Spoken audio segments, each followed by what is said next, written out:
Good morning, everyone, and welcome to 12 hours in the day of the life of a homeschool mom, squished down into just under 20 minutes. Throughout most of this video, you will just be seeing me without me talking in the video.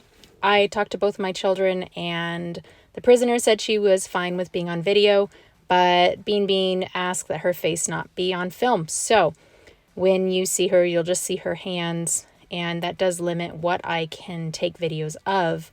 So yay, I hope you're okay with looking at me throughout this video. If you're okay with that and you want to see what a day looks like in the life of a homeschool mom, stick with me and let's check it out.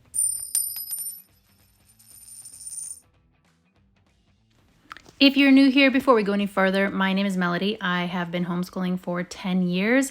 I currently have one high school student and one junior high student that is homeschooling. They're ages 12 and 14. Please take a second to hit that like button and follow along. If you're interested in all things secular homeschool, we do a lot of curriculum reviews here. I don't normally do a day in the life, but this is what we've got for this week. So normally I don't get up at 4:30 in the morning. As I mentioned in the last video that I posted, I've got some activities happening in the city where I need to drive into the city in the mornings every other day for a couple weeks. And so I was up at 4:30 this morning. Another reason why I'm not talking in the video, because I didn't want to wake anyone up so early. And I came to discover that I don't even want to talk that early. It kind of surprised myself at how much I did not want to sit there and chatter, even just to myself. I knew I was going to have an early start, so I got everything laid out in advance, including my clothes for the day. And instead of trying to do anything fancy with my hair, I'm just spraying it down with some conditioning water so I can put it in a braid. If you have curly hair, you know we don't brush our hair. Brushes are not good for the curls, so just do some finger combing and put it back. I also didn't want to shower and make it all nice because I don't want to go outside with wet hair. It is very cold outside here in the inland Northwest, and I don't like to be cold anymore. Once I get myself all ready for the day, I'm going to head downstairs and get myself my tea and some breakfast and all the things that I need to get going for the day. Now, in my last week's video, we talked about mom guilt. Of course, while I'm doing all of this, I have going through my head what I'm not doing and worried about it the entire time, trying to think of anything that I can get done before I head out the door. Normally, I would make my husband's lunch before he leaves. I prepped it the night before, prepped the coffee the night before, so the things that I would normally do should be mostly prepped. My oldest in the house forgot to do her chore last night, and so I'm leaving her a note to please get that done before she heads to public school later this morning. Typically, I would get up about 6:30 with my husband, put his lunch together in the morning, and then go directly to exercising. I will do that later in the day on this day because I didn't want to get up any earlier than I had to. I would then get myself showered and dressed and ready for the day. And then if I had time, make the kids some breakfast, or sometimes just let them fend for themselves for breakfast. As I mentioned earlier, they are 12 and 14. One of the highlights of homeschooling older kids is how capable they are with the simple things like getting your own breakfast and taking care of self-care, even with their schoolwork, as you'll see later. I also mentioned that Bean did not want to be on camera, and so I am limited in what I can film today. There are certain things that I did with her one-on-one for her schoolwork that I just left out. It seems like I didn't get enough when I review this video of the things that we did, but I'm also trying to condense 12 hours down into under 20 minutes, so you're really just getting a snippet. If you are familiar with the inland Northwest this time of year, it's January, you know you want a good pair of boots and a warm jacket. I love my heated vest. I love my boots. They are essential. I got some hot tea ready for myself before I head outside. I'm not quite sure what the temperature is yet. I know that a few days ago it was in the negative teens in the morning, so I'm trying to prepare for the worst. Make sure I have my keys. And of course, a scarf hat, gloves, and I'm ready to get out of here. The first thing I'm happy to see is that there's no new snow. I was a little worried about that and the roads being extra icky. I don't mind the roads myself, but the other drivers concern me sometimes. Oh, as you can see, it's 2 degrees outside, so not nearly as cold as I expected it to be. That is nice. And not so warm that I have to worry about slushy roads. It is still dark when I get into the city, but by the time I leave, as you can see, the sun is out and it is a beautiful day. Obviously, I didn't record my time in the city because boring, has nothing to do with homeschooling really. I get back to the house around 9:30 and check in with the kiddos, put my stuff away. The prisoner is asking me, what are you doing? And so I'm just trying to let her know, give her the reminder that I was going to be filming throughout the day. She really doesn't seem to care at all. While they're doing their morning tasks that they had already set up for themselves, I was really happy to see that they had both gotten directly to work without me even being there. But I am preparing our group tasks that we will be starting shortly. We have been studying religions for our group task right now. We don't always do that. We are a secular homeschooling family, so when I say studying religions, we're talking about just religions throughout the world. And sometimes we do history in the morning, sometimes we do like psychology, sometimes we do science. It really just depends on the season, depends on what our plans are, and I will frequently change what our group work is on a day-to-day basis based on what we need at the time, if any of the kids has something they need. The girls were not quite ready to get to our group work, so I decided to take this opportunity to get a couple tasks done.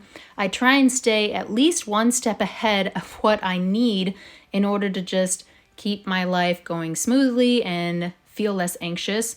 Of course, most of this is just internal need to do that. There's really no pressure from anyone else in my home. That's really nice. But having things done, like I'm preparing my husband's coffee right now for tomorrow morning. I don't really drink coffee, but he does, and it's nice to have it ready. Gonna head downstairs and check on the prisoner. She is crocheting and working on her nomadic professor. And then Bean is snuggling our very happy Toby dog. Apparently she just finished her math, and so she's just waiting for the prisoner to be ready. Since they're not both ready, I decided to take this time to file some paperwork. I don't know about you, but that is absolutely my least favorite task. But I'm always glad when it's finished, so I get that done real quick. By the time I'm done with that, both girls are ready to get to our group work. We are looking at Buddhism right now, or we were when I was filming this. I believe we were almost finished at that time. Our next religion we're going to be looking at is Judaism. I found this great book that we've been using throughout this year. Alongside that book, we watch videos on Crash Course.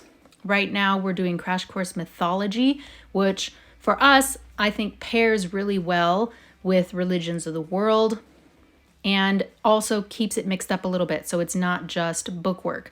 We've got some videos to watch as well. When we finish with that, I decide I need a snack. I'm hungry. I got up early, so I go to make myself a piece of toast. Bean has gone to work on some independent work, and the prisoner has asked me to take her to the library. So I'm throwing on my gear to go out in the cold again. Guys, I love living in town. When we lived 20 miles out of town, that would not have been possible, but being in town, it's really easy to go to the library real quick if one of the girls wants or needs to. So we're going to head out, and I will just drop her off real quick. I'm not getting out of the car. It is too cold for me. When we get home, I see that Bean is in the middle of her piano lesson, or practice, I guess, not lesson. And I decide it's time to head downstairs and do my one-on-one work with the prisoner. We have been working through The Art of Argument at this time, which we're both really enjoying. It comes with a DVD where they have some discussion. Oh, here comes Sassafras. She wants my attention. And there's Franklin. And you will notice throughout the video that our dogs always want attention. That's kind of just part of our homeschool day. Must snuggle puppies. When I'm done with Art of Argument with the prisoner, I check on Bean Bean. She has been doing Pony Club, so she's been working on some Pony Club tasks at home. They're both settled and working on their independent tasks, so I finally have time to exercise, but then my husband comes in, so I have to pause my exercising, talk to him for a minute, and check in on his day. I think that's part of what makes my days last longer. When I look back, I feel like I haven't really done that much stuff. Oh, change the angle. That was a terrible angle. I don't feel like I've done a lot because the things I list, it doesn't feel like a ton, but it's like constant stop and go. I have a phone call that I need to take, or I have an email that I need to send, or I need to edit a video, or I'm trying to prepare myself for some CLEP exams, or somebody comes in, they need something. And so it's that constant stop and go, switching of gears and being ready to do whatever. For me, exercising is essential. I try and do some weights and some yoga every day. It helps keep me physically and mentally from feeling overstimulated and just overworked. So I have put this in the middle of my day. Normally I'd go take a shower right after this, but didn't have time. So I went straight into the kitchen. I noticed the dogs need some water, take care of getting our lunch out and ready. Sometimes I make lunch for the girls. More often than not, we eat leftovers, much to my children's disappointment, but I hate wasting food. So usually I just get in the refrigerator and I pull out whatever we have, lay it all out on the counter, and let them know that the food is ready. We do a middle of the day break. The girls have different lengths of breaks because they have different tasks that they need to do. And they have either way, they have the opportunity to just kind of step away from their schoolwork and do whatever makes their hearts happy. During this time, when I'm done laying out lunch and they have had an opportunity to get some lunch, I usually will grab something to eat myself and sit down and maybe 15 minutes do whatever it is I want to do. I try really hard to take that time to not be productive. I will do something that is just read a book, watch a show for a minute. But once I'm done with that, I go back to checking and seeing what the kids are doing. Bean Bean has chosen to do the treadmill for her physical fitness today, and I need to take the prisoner to school. Yes, my oldest homeschooler goes to public school part-time, and so I drop her off in the afternoon. She takes 2 courses. When I get back, Bean Bean is still taking her break, so I take this opportunity to check some more emails and respond to comments on the YouTube channel, or whatever needs to be done online.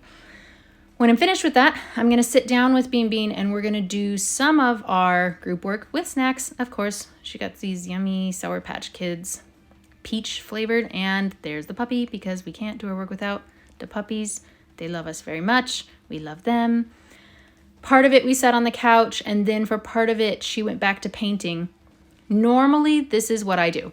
I'm pacing back and forth through my house trying to get my steps mixed in. Then I realized it's time to go get the prisoner from public school and bring her home. She doesn't usually have homework from school, but occasionally she'll just take off downstairs and do her homework. And Bean Bean at this point is probably watching a show or just relaxing. I am getting everything out for dinner. Now, it was an early day. I've been go, go, go other than that 15-minute break for the day. As you can see, I've changed because before I made dinner, I finally had a chance to go take a quick shower. And when I was talking about mom guilt in that last video, this is a really good example of that because I'm making dinner here and this is a meal that my kids love. I call them sliders. I just take these Hawaiian rolls, put some meat and cheese, put them in the oven, and then cut them up into little squares. And the kids absolutely devour them. But the entire time I'm making this dinner, I feel guilty because I'm thinking to myself, oh man, when people see that this is what I'm feeding my kids, they're going to judge me. And this meal is just so quick and easy that it took no effort and I could do better. Blah, blah, blah. I don't even know why that stuff was in my head. Who cares? My kids love this food. It's delicious. I'm going to make a smoothie to go along with it so we have a fairly well-rounded meal. And it's okay if I take an easy way out for our meal on really any day, frankly, but particularly on this day when I am absolutely exhausted by this point in time. So I don't know if you guys deal with that. If you're questioning yourself or questioning what you're doing, is it good enough? Am I doing enough? Could I be doing better? If you have that little voice in your head, like I do, here's your public service announcement to just let that stuff go. You're doing great. It's fantastic. The kids are happy. This makes me happier. What would be the problem with that? I don't even know why I need to question it. By the way, with it being winter, frozen fruit is my best friend. I love having the frozen fruit in the freezer. The kids sometimes will come and grab it and just throw it into a bowl and eat it. They're like little popsicle snacks. And I feel like it's just a really healthy snack option for them. So I try and keep lots of frozen fruit on hand for them for snacking and for smoothies. I am sure that I'm missing something that we covered throughout our day. If you have a question about something that I did not cover, please drop it in the comment box below. Otherwise, that is our day in a nutshell. Hello everyone. If you've made it this far, then you have made it. It's been about 12 hours since I got up this morning, and I'm gonna say I put in a 12-hour day, and that's all I'm gonna put in today. Dinner's not quite done. We're gonna sit down as a family. We will eat our dinner, and then I will probably watch TV with my husband and then go lay in bed and read and then get up tomorrow morning and start all over again. So I imagine I'll be in bed by 9 o'clock because I'm tired and old. But I hope that this gives you a good idea of what our days look like as a homeschool family. And I will catch you next time.